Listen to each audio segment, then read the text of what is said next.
Do you remember any other stories you want to tell me so that it can get on film? Stories coming to Denver, working for Gates, being in the Navy. Am I up? You're on.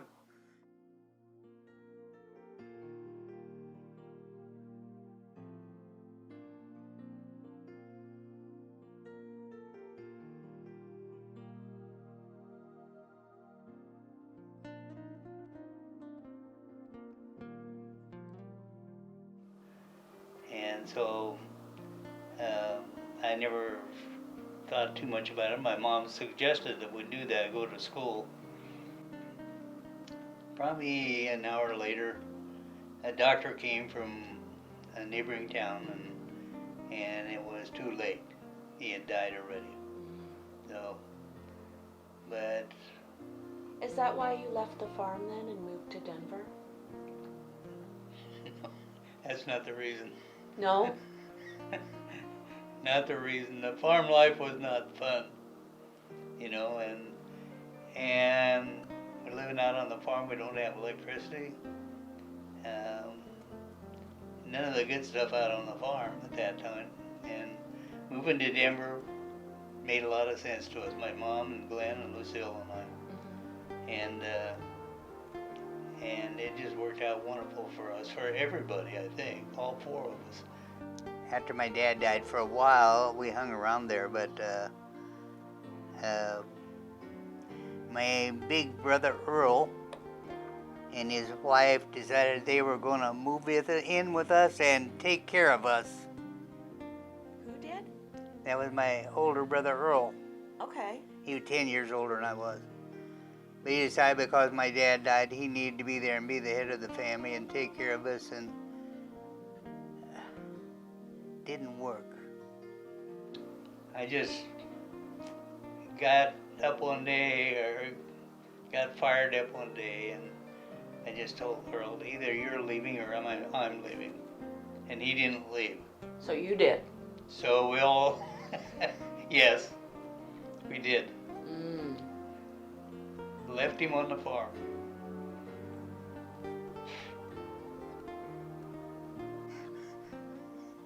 Best thing that ever happened to me. Yeah, I'm not sure you and Earl were ever saw eye to eye. Just loaded Mom and Glenn and I headed for Denver. And why Denver? Because it was the closest big city?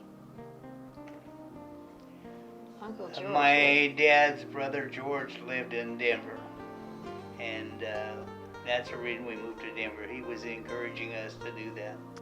My Uncle George, who lived in Littleton, Yes. and so he was the one that decided that we should move.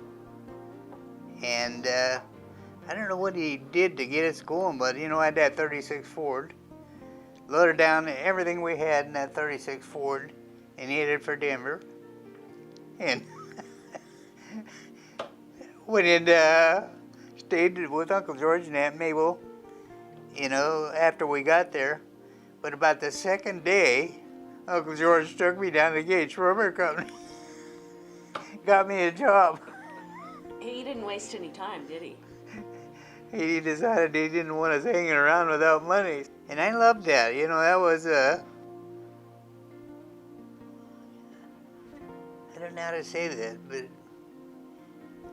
it was the first chance to show my independence, I guess. So we were we were doing great things in those days, We had 4601 South Broadway was the number of that apartment house. It was a big old two-story house, and they kind of rented out the upstairs for rooms, and so, man, we moved into there, and there were, as I remember, had to be 3 bedrooms upstairs and a bathroom. That's the first time in our lives we'd ever had an indoor bath. Was it really? Yep. And that would be the 40s? 44, 45, right in there. Probably, maybe even 44, the latter part. I don't know. When you came to Denver? Yeah. Went to work the next day, or 2 days later. at Gates. That's great. Now, how long did you work at Gates? Probably not more than a year, but I worked there till I went into the service. Right into the Navy. Yeah.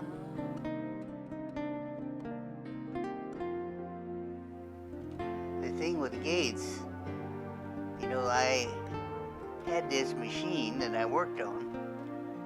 There was another guy working one of the machines not too far from me, and he said, I'm going to go down and sign up for the Navy. So here I go. I am too.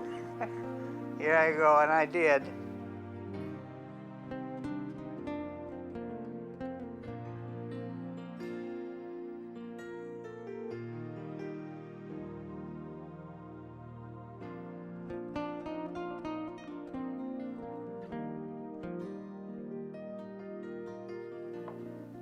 Three years in the Navy, and I liked that. I did.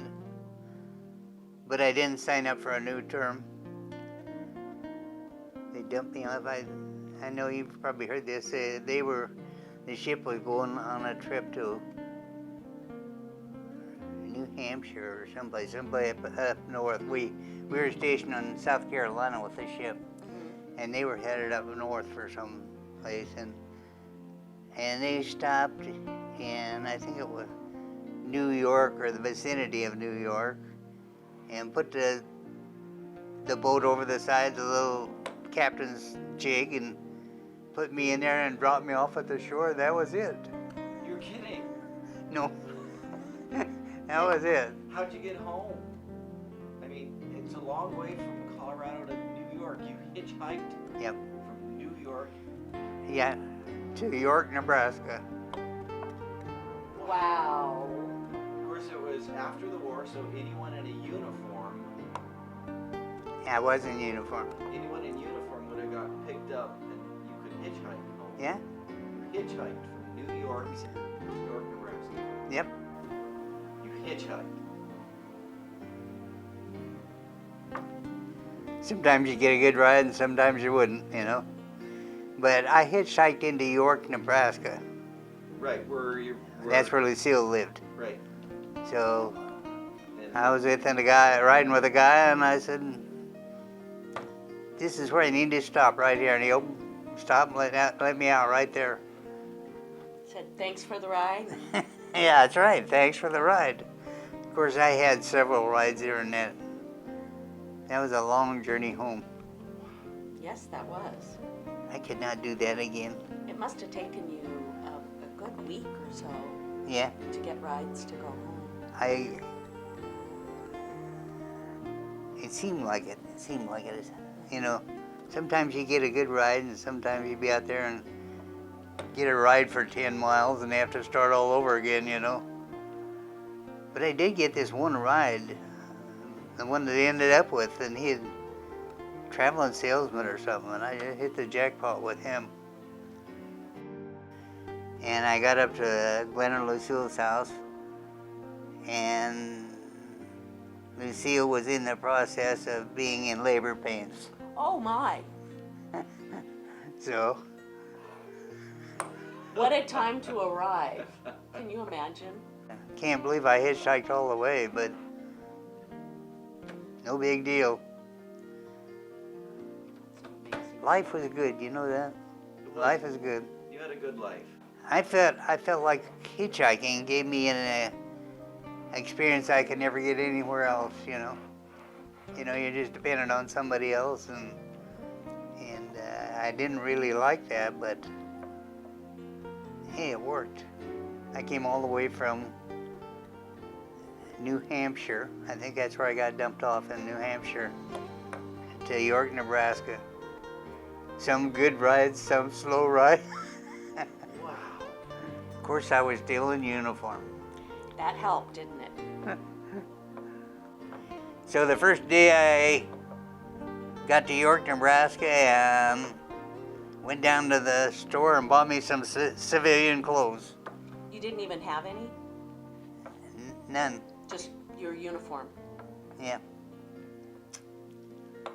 Wow.